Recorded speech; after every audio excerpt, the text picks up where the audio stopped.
Cathedral building with molten lead.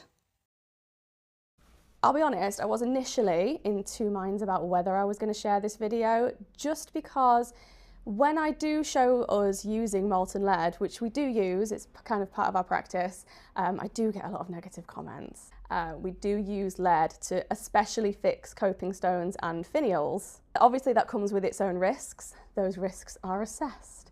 We are all trained to use lead. We do follow best practice, we follow all the rules, and there are different rules in different countries. So if you're watching this from outside of the UK, in your country you might not be allowed to use lead at all, but here in the UK, using lead is still quite common practice in roofing, and in traditional masonry, lead is still used quite a lot. Obviously, we're also using hot works, so we have a hot works permit. There are only certain hours in the day that we're allowed to do hot works, and then there are regular checks after that. When we're cooking the lead, when there are fumes like coming off the lead, obviously we have masks, fume filters, safety glasses, gloves, we cover our skin, we do everything possible to, we do it all correctly basically.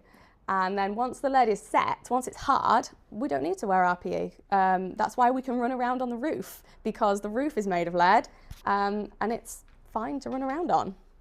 Right, so now we've cleared that up. Hopefully that's given people a greater understanding. We're not just kind of playing around with lead, like we do use it as part of our professional practice, and we do follow all the rules and regulations and wear all the correct PPE and RPE. And it is stored safely and used safely and can be used safely, and when it is the best material for the job. It's ideal. It's not so hard that it creates brittle pressure points within the stone, because obviously buildings like this need to flex and breathe and move. There is always a certain amount of movement in solid stone construction. So if you start introducing things that are too hard, that create pressure points, then you can get splitting and cracking. The lead is hard enough to lock our stones in place, but still soft enough to allow for that movement. It is also a traditional material. The medieval masons used it, so we still find medieval lead encasing like ironwork within the building. But all of this footage that I'm going to show you was filmed early last year, or maybe the year before. Yeah, 2024, wow. So it's all in portrait. I hope that's okay. Going forward, I will try and remember to turn my phone around. You join us today from the sunny scaffold on the roof of the 13th century chapter house at Lincoln Cathedral, where we are going to be fixing 3 finials, and here they are in the workshop. First things first though, we need to hoist them up onto the roof of the chapter house, and for that we actually have an air-powered hoist all the way up there. We're very lucky. And before any fixing can happen, we do need to make our mortar. We use a quick lime or a hot lime mortar mix, and I will be making another video about what we put in our mix and why we use hot lime at a later date.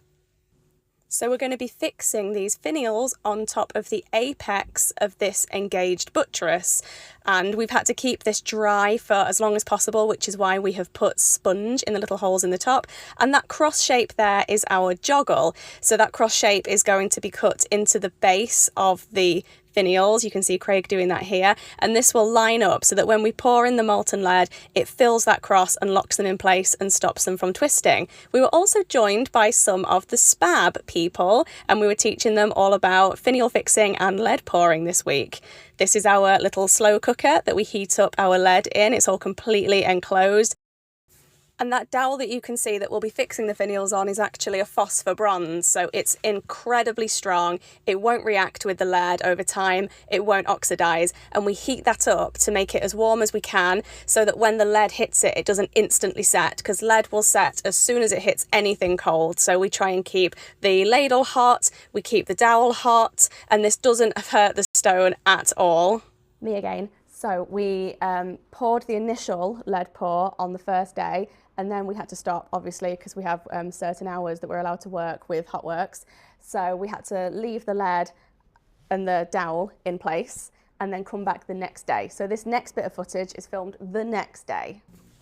So the lead had set, the dowel was in place, and we came back up the following day, again with some of the SPAB students, and we fixed the finial on with our hot lime mortar, and we let that mortar go off a little bit before pouring the next lot of lead in. Now this lead has to go in the side of the finial because we obviously don't want to drill a hole in the top, and for that we use this piece of angled bar to create a little chute for the lead to pour into. On the opposite side of the finial we have an air hole, so when we see the lead starting to dribble out of that air hole, that's how we know it's filled that bottom section of the finial and it's all completely locked in place.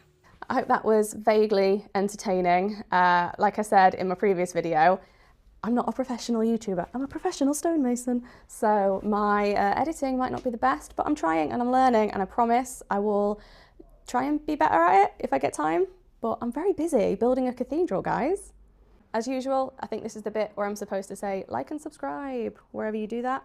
And my next video I think is going to be a little bit different because I've had so many questions. In the last couple of weeks I've had so many questions from people, and I do try and answer them, but there's a lot. So I'm going to do a little Q&A video. I've been making notes and I'm going to answer a few questions that I get asked the most and do a whole video where I just answer all your questions. So if you have any burning questions, get them in the comments. Okay, let's go to work.